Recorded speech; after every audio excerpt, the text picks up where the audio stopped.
अयो बरसाने में कान्हा अयो, ए अयो बरसाने में रसिया अयो।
सुनो ब्राह्मण जी,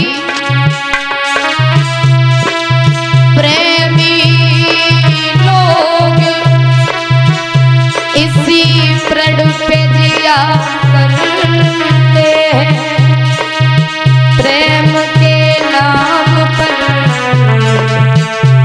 जो प्राण दिया करते हैं, क्या बुरा करते हैं जो प्रेम किया करते हैं, अपने प्रेमी को भला क्या न दिया करते हैं। हृदय को चीर के कांटों से सिया करते हैं,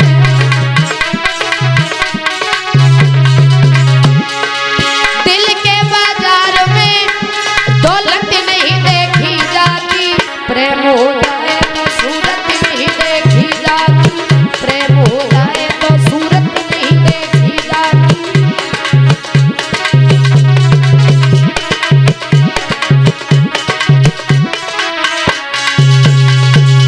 मेरे भैया इधर एक बात कही रुक्मिणी से, सुनो बेटी, हाथ में पूजा की थाली लेकर के जाओ और मंदिर के पास कन्हैया खड़े। रुक्मिणी चली तो पंडित जी ने एक बात कही, बिटिया भूख लगी है बहुत तेजी से, अगर कुछ खाने को रखा हो तो दे जाओ। तो रुक्मिणी ने एक बात कही, ब्राह्मण जी अगर तुम्हें भोजन कराऊंगी ना तो बड़ा देर लग जाएगी, इसलिए ऐसा करो जब हमारी शादी हो जाए तो तुम हमारी ससुराल आइयो, तब हम तुम्हें खूब सारो भोजन खवाएं। पंडित जी बोले, बारे बिटिया मतलब हो तो तब तो बड़ा प्यार से बोली और अब तो बिना भोजन कराए ही जा रही हूँ। चलो खैर कोई बात नहीं, दोबारा से प्रभु के दर्शन करने का सौभाग्य प्राप्त होगा। हाथ में पूजा की थाली ली रुक्मिणी चली, तो मन में विचार किया कि जाए तो रहे, चलो चलते समय मैया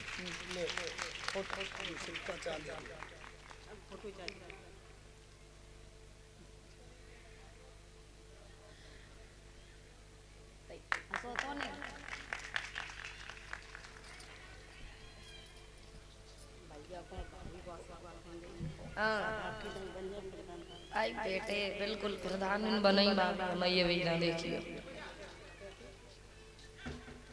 और ये हमारे बड़े भैया रिंकू भैया जी की तरफ से और हमारी भाभी जी की तरफ से एक हार पहना के सम्मानित कर रही हैं और 101 रुपए से हमें सम्मानित कर रही हैं। और हमारे बड़े भैया रिंकू भैया जी चांदी का सिक्का देकर के हमें सम्मानित कर रहे हैं और सभी भाइयों को 10-10 रुपए से सम्मानित कर रहे हैं। कामना करेंगे भगवान कन्हैया हमारे भैया और भाभी के जीवन में सुख शांति बनाए रखें और भगवान कन्हैया इतनी कृपा दृष्टि बनाए जो की बार हमारे भैया प्रधान जी बन जाए।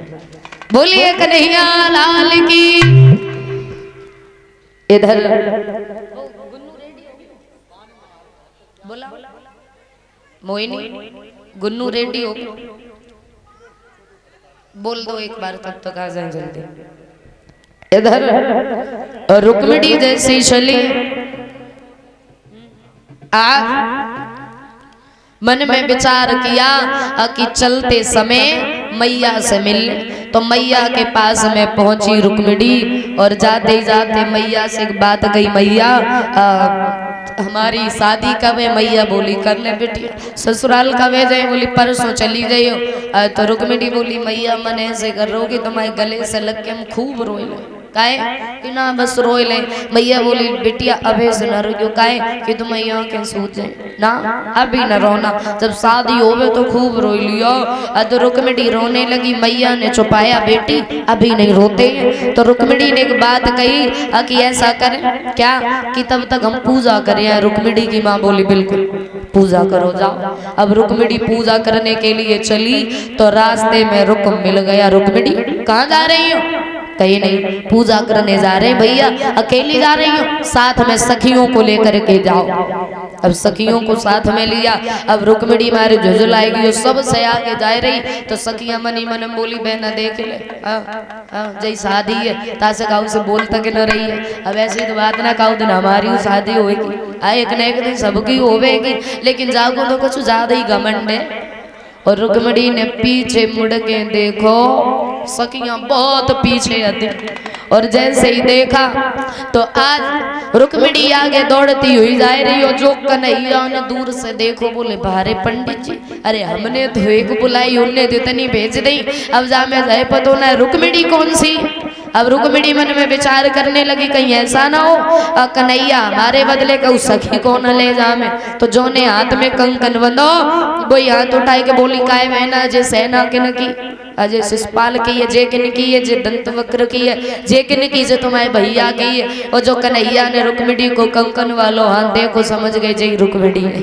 पास में बुलाया इधर आओ। क्या नाम है? रुक्मिणी। कहाँ रहती हो? कुंदनपुर में। पिता का नाम क्या है? महाराज भीष्मक। भाई का नाम है रुकम। तुमने पत्र भेजा था जी।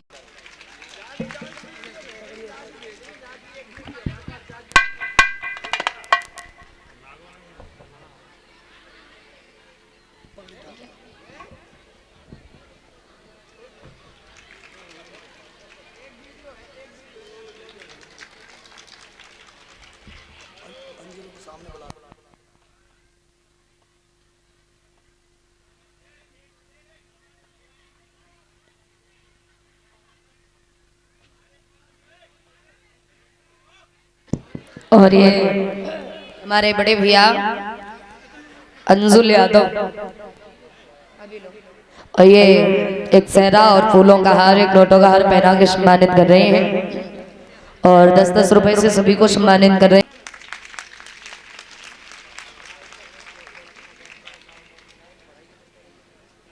ये तो नो अच्छो टेंट साउंड है भैया का। सही है अंजुल भैया, तुम हमारी कथा में लगाओ करो, दो टीन हर कथा में दो तो हम लगवाओ करे फिर।